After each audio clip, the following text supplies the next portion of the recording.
नमस्कार साथियों, स्वागत है आपका। देखिए, आज का जो टॉपिक है हमारा जीके का, वो बहुत ज़्यादा इंपॉर्टेंट है, जिससे संबंधित एक दो क्वेश्चन हर एग्जाम में पूछा जाता है। ठीक है, तो चलिए शुरू करते हैं। आज का टॉपिक ये है नोबेल पुरस्कार, और इससे संबंधित जितने भी क्वेश्चन पेपर में आ सकते हैं वो मैंने सभी कवर किए हैं। एक ही क्लास में आपको सारे क्वेश्चन मिल जाएंगे, और नोबेल पुरस्कार से संबंधित यदि कोई भी क्वेश्चन पेपर में आता है तो आपका गलत नहीं होगा। ठीक है, तो शुरू करते हैं। तो नोबेल पुरस्कार जो है वो विश्व का सर्वोच्च पुरस्कार है और सर्वाधिक राशि वाला, ये बात आपको पता होनी चाहिए। ये शुरू कब हुआ था? ये 1901 से शुरू हुआ है। ये दिया कौन देता है इसको? तो स्वीडिश जो अकादमी है वो देती है इसको हर साल। किसकी याद में देती है?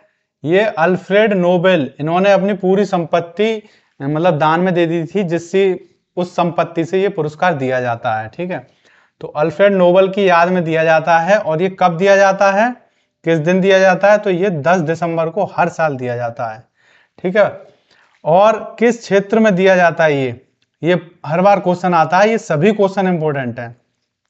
तो ये भौतिकी, रसायन, चिकित्सा, साहित्य और शांति, इन 5 क्षेत्रों में दिया जाता था पहले, जब ये शुरू हुआ था, मतलब शुरुआत हुई थी इसकी। तो पूछ लिया जाए शुरुआत में कितने क्षेत्र में दिया जाता था, तो ये 5 क्षेत्र हो गए। ठीक है, लेकिन 1969 से ये अर्थशास्त्र भी इसमें जोड़ दिया गया, अर्थशास्त्र के क्षेत्र में भी दिया जाने लगा। अब देखिए आगे, 2 बार मृत व्यक्तियों को दिया गया है। ये क्वेश्चन बहुत ज्यादा इंपॉर्टेंट है, कभी भी पूछ सकते हैं। तो वो 2 व्यक्ति कौन हैं? एक है एरी एक्सेल कार्ल फल्डट, 1931 में मिला था इनको, और दूसरे हैं डैग हैमरशोल्ड, 1961 में मिला था इनको। ठीक है, ये 2 व्यक्ति ऐसे हैं कि मरने के बाद इनको दिया गया था। अब देखिए आगे, सबसे अधिक नोबेल पुरस्कार प्राप्त करने वाला देश कौन सा है? तो अमेरिका। अमेरिका ऐसा देश है जो सबसे ज्यादा नोबेल पुरस्कार पा चुका है। भौतिक तथा रसायन दोनों क्षेत्र में, वैसे हर कोई एक क्षेत्र में लेता है, लेकिन भौतिक तथा रसायन दोनों क्षेत्र में यदि किसी ने 2 क्षेत्र में प्राप्त किया है तो कौन है वो? तो वो एक लेडीज है, मैरी क्यूरी। इन्होंने 2 क्षेत्र में, भौतिक में और रसायन में, नोबेल पुरस्कार प्राप्त किया है। आगे देखिए, सबसे अधिक उम्र में प्राप्त करने वाला व्यक्ति, मतलब जिसकी एज सबसे ज्यादा है, वो कौन है? तो वो कौन है? आर्थर एशकिन। ये 96 साल की उम्र के थे तब इन्हें नोबेल पुरस्कार मिला। तो सबसे अधिक उम्र वाले व्यक्ति पूछ लिया जाए तो ये है। अब देखते हैं आगे। तो अब देखते हैं किन किन भारतीयों को नोबेल पुरस्कार अब तक मिल चुका है। ठीक है, और किस क्षेत्र में। तो 1913 में सबसे पहले किसको मिला था, किस भारतीय को मिला था? रविंद्रनाथ टैगोर। अगर पूछा जाए सबसे पहले भारतीय कौन थे जिनको नोबेल पुरस्कार मिला, तो रविंद्रनाथ टैगोर थे। और 1913 में मिला था इनको। किस क्षेत्र में? साहित्य के क्षेत्र में। इनकी कौन सी रचना पे मिला था? तो गीतांजलि, इस रचना पे इनको मिला था। दूसरा मिला इनको, भारतीय थे, 1930 में मिला था डॉक्टर सीवी रमन को, भौतिकी की क्षेत्र में। किस मतलब इनका जो एक प्रयोग था, प्रकाश का प्रकीर्णन, इस पे मिला था। फिर मिला 1968 में डॉक्टर हरगोविंद खुराना को, चिकित्सा के क्षेत्र में।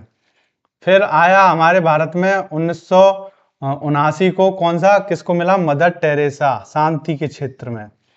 फिर मिला 1983 को डॉक्टर एस चंद्रशेखर को, किस क्षेत्र में? भौतिकी के क्षेत्र में।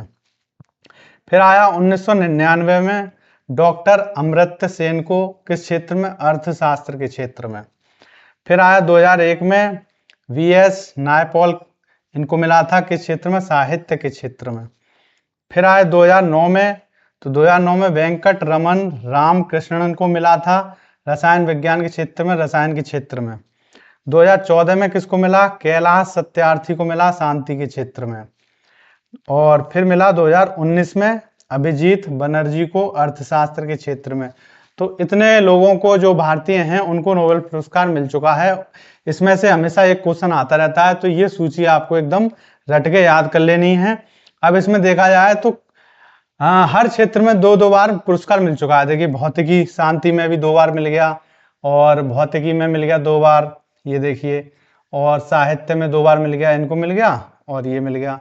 अर्थशास्त्र में भी 2 बार मिल चुका है। एक बार किस क्षेत्र में मिला है? तो एक बार मिला है आपका, एक तो रसायन के क्षेत्र में, और दूसरा है आपका चिकित्सा के क्षेत्र में।